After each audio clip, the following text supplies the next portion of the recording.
Hi everyone, welcome to भारतीज interior. आज हम एक अलग टॉपिक के बारे में डिस्कस करने जा रहे हैं। हमारे एक क्लाइंट हैं जिनका 2 BHK अपार्टमेंट है, जिसमें कि हमें उनका जो बेडरूम है वो डिज़ाइन करना था। वहाँ पर एक प्रॉब्लम आ रही है कि वहाँ एक वॉल है जिस पर वाटर लीकेज हो रहा है। अब ये जो सीलन आ रही है, सीलन इसलिए भी आ सकती है कि उस वॉल के जस्ट पीछे वॉशरूम बना है एंड ये एक फ्लैट है, तो हो सकता है कि ऊपर का जो अपार्टमेंट होगा उसमें वॉशरूम जो है वहाँ से लीकेज हो सकता है कि ये आ रही हो। अब प्रॉब्लम ये है कि जिस दीवार पे लीकेज आ रहा है उसी दीवार पर, उसी वॉल पर हमें वार्डरोब बनाना है। और अगर हम ये प्लाई का वार्डरोब उस वॉल पर बनाते हैं तो फ्यूचर में प्लाई ख़राब होगी, प्लाई में सड़न लगेगी और सारी मेहनत वेस्ट हो जाएगी। तो इस प्रॉब्लम को सॉल्व करने के लिए हम क्या डिसीजंस लेने वाले हैं, इसके बारे में मैं आज आपको बताने जा रही हूँ। तो जो हमने ये टॉप प्लान बनाया है, इस टॉप प्लान में हम जिस वॉल पर वार्डरोब लेने जा रहे हैं, हमारे पास और कोई ऑप्शन नहीं था क्योंकि बेडरूम बहुत छोटा है और इस छोटे से बेडरूम में वार्डरोब बनाने के लिए हमारे पास यही एक ऑप्शन बचता है। जो वॉल हमारे पास मिल रही है, लेकिन वहाँ लीकेज का प्रॉब्लम है, तो हम इसको कैसे सॉल्व करेंगे, चलिए देखते हैं। सबसे पहले हमने ये सोचा है कि हम जाके पहले देखेंगे जो ऊपर वाला फ्लैट है वहाँ के वॉशरूम में कहीं कोई लीकेज तो नहीं है। अगर वहाँ का वॉशरूम की टाइल टूटी है या वहाँ की बालकनी से कोई लीकेज आ रहा है तो पहले वो प्रॉब्लम सॉल्व करने की कोशिश करेंगे। अगर वहाँ से प्रॉब्लम सॉल्व हो जाता है तो बहुत अच्छा। इस तरह के केसेस में करना ये चाहिए कि हमें पहले तो सोर्स ऑफ लीकेज ही ढूंढना पड़ता है कि कहाँ से लीकेज हो रहा है। अगर वो मिल जाता है और वहाँ से उसे फिक्स कर दिया जाए तो बहुत अच्छा होता है। इसमें प्रॉब्लम 90% सॉल्व हो जाती है। चलिए, जो जॉइंट्स होते हैं फ्लोर के, अगर वो कहीं से खुल जाते हैं, लाइक बालकनी के या वॉशरूम के, या कोई टाइल टूटी होती है, तो वहाँ से पानी का रिसाव शुरू हो जाता है और नीचे वाले फ्लैट में उसकी सीलन का असर हमें देखने को मिलता है। तो सबसे पहला स्टेप ही यही होना चाहिए कि हमें मेन जड़ जो है लीकेज की वो ढूंढनी चाहिए। अगर वो मिल जाती है तो हमें वहाँ से फिक्सिंग उसकी कर देनी चाहिए।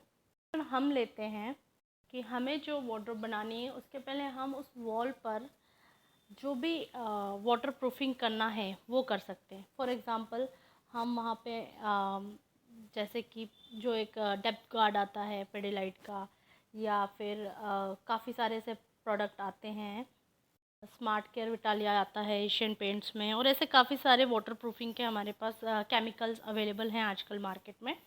तो हम करेंगे सबसे पहले ये कि जैसे वॉल है उस वॉल पर पहले हम वाटर प्रूफिंग करेंगे और उसके बाद हम सीमेंट बोर्ड शीट का यूज़ करेंगे। वैसे अगर हम डायरेक्ट सीमेंट बोर्ड शीट लगाते तो वो भी कुछ समय बाद प्रॉब्लम हो जाती और वो भी गलने लग जाती, बट हम यहाँ पर सीमेंट बोर्ड शीट को लगाने का तरीका बदलेंगे।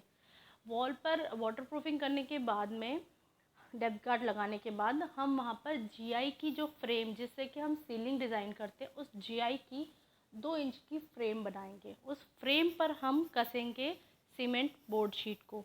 जब सीमेंट बोर्ड शीट यहाँ पर कसा जाएगी तो वॉल से 2 इंच के डिस्टेंस पर रहेगी, यानी कि वॉल पे आने वाला लीकेज जो है वो डायरेक्टली सीमेंट शीट पर नहीं आएगा। तो हम यहाँ पर काफ़ी हद तक लीकेज से सेफ़ हो जाएंगे।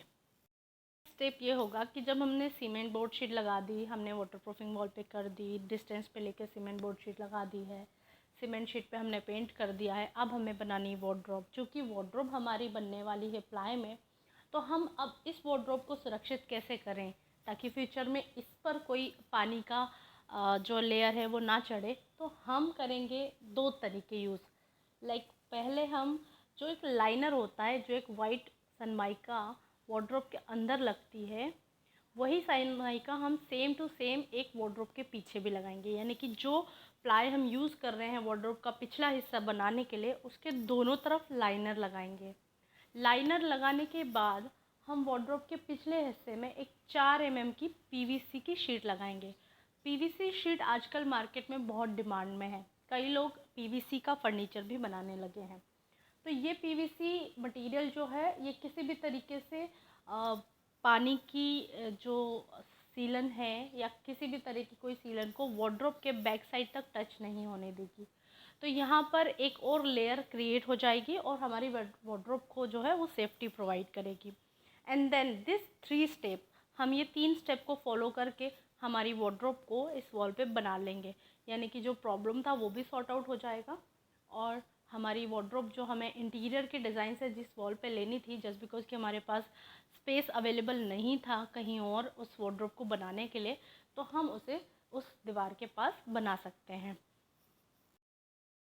थी टेक्निक जो मैंने हमारे क्लाइंट के लिए ढूंढ के निकाली, और आप भी अगर कोई साइट अपने डिज़ाइन करते हैं या आप अपने घर में कोई वार्डरोब या कोई फर्नीचर ऐसा डिज़ाइन करने जा रहे हैं जहाँ पर सीलन आती है, पानी का लीकेज है और आपको सोर्स ऑफ लीकेज नहीं मिल रहा है, आप उस प्रॉब्लम को फिक्स नहीं कर पा रहे हो, तो आप अपने फर्नीचर को कैसे बचाएंगे, किस टेक्निक का यूज़ करेंगे, तो आप इस तरह की टेक्निक का यूज़ कर सकते हैं जो हमने आपको बताई है। इससे आपका फर्नीचर तो एटलीस्ट सेफ रहेगा।